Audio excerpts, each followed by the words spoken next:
ಕೇವಲ ಕರ್ನಾಟಕ ಮಾತ್ರ ಅಲ್ಲ, ಉತ್ತರಾಖಂಡ್ನಲ್ಲಿ ಕೂಡ ವರುಣಾರ್ಭಟ ಹೇಗಿದೆ ಅಂತಂದರೆ ಅಲ್ಲಂತೂ ಉಕ್ಕಿ ಹರಿತಾ ಇವೆ ಅಲಕಾನಂದ ಮತ್ತು ಗಂಗಾ ನದಿಗಳು. ಎಲ್ಲ ಕಡೆ ಪ್ರವಾಹದ ಪರಿಸ್ಥಿತಿ.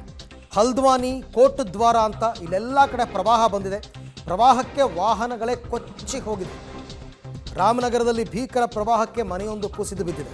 ಅಂದರೆ ಉತ್ತರಾಖಂಡ್ನಲ್ಲಿ ಯಾವಾಗಲೂ ಕೂಡ ಎಕ್ಸ್ಪೆಕ್ಟೆಡ್ ವಿಪರೀತವಾದ ಮಳೆ ಆಗುತ್ತೆ, ಇಲ್ಲ ಅಂತಲ್ಲ. ಪ್ರತಿ ಬಾರಿ ನಿಮಗೆ ಕೇದಾರನಾಥ, ಬದ್ರಿನಾಥ ಎಲ್ಲ ಕಡೆಯಲ್ಲೂ ಕೂಡ ಪ್ರವಾಹ.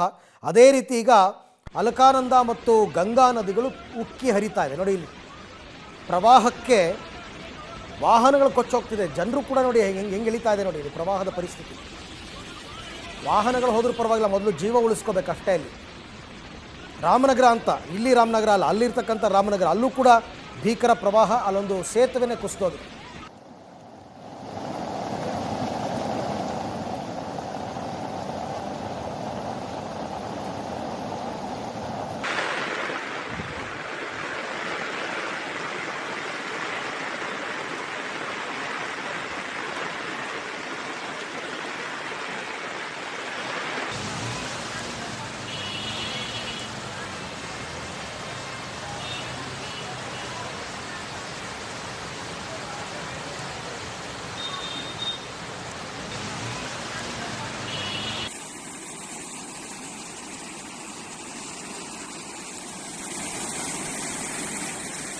ಇದೆಲ್ಲ ನೀವು ನೋಡ್ತಾ ಇರತಕ್ಕಂಥದ್ದು ಉತ್ತರಾಖಂಡ್ನಲ್ಲಿ ಮಳೆಯಿಂದಾಗಿರುವ ಪ್ರವಾಹದ ಪರಿಸ್ಥಿತಿ.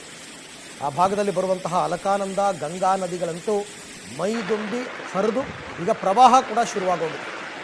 ಈ ಪ್ರವಾಹದಿಂದ ವೆಹಿಕಲ್ಸ್ ಎಲ್ಲ ಕೊಚ್ಕೊಂಡು ಹೋಗಿದೆ. ಅಲ್ಲಿ ಒಂದು ಸೇತುವೆನೇ ಕುಸಿದೋಗಿದೆ. ಇದೆಲ್ಲ ಉತ್ತರಾಖಂಡದಲ್ಲಿ ಮಳೆಯಿಂದಾಗಿರ್ತಕ್ಕಂಥ ಅನಾಹುತಗಳು. ನೋಡಿ, ಇಲ್ಲಿ ಸೇತುವೆ ಕುಸಿದು ಬೀಳ್ತಾ ಇರೋದನ್ನು ಗಮನಿಸ್ತಾ ಇದ್ದೀರಾ. ಮಳೆಯಿಂದ ಕುಸಿದ ಸೇತುವೆ. ರಾಮನಗರ ಅಂತ ಅಲ್ಲಿರ್ತಕ್ಕಂಥ ಒಂದು ಊರು. ಆ ಊರಿನಲ್ಲಿ ಮಳೆ ಮತ್ತು ಪ್ರವಾಹ ನೋಡ್ತಾ ಇದ್ದ ಹಾಗೆಯೇ ಕಣ್ಣೆದುರಿಗೆ ಸೇತುವೆ ಕುಸಿದೋಗಿದೆ.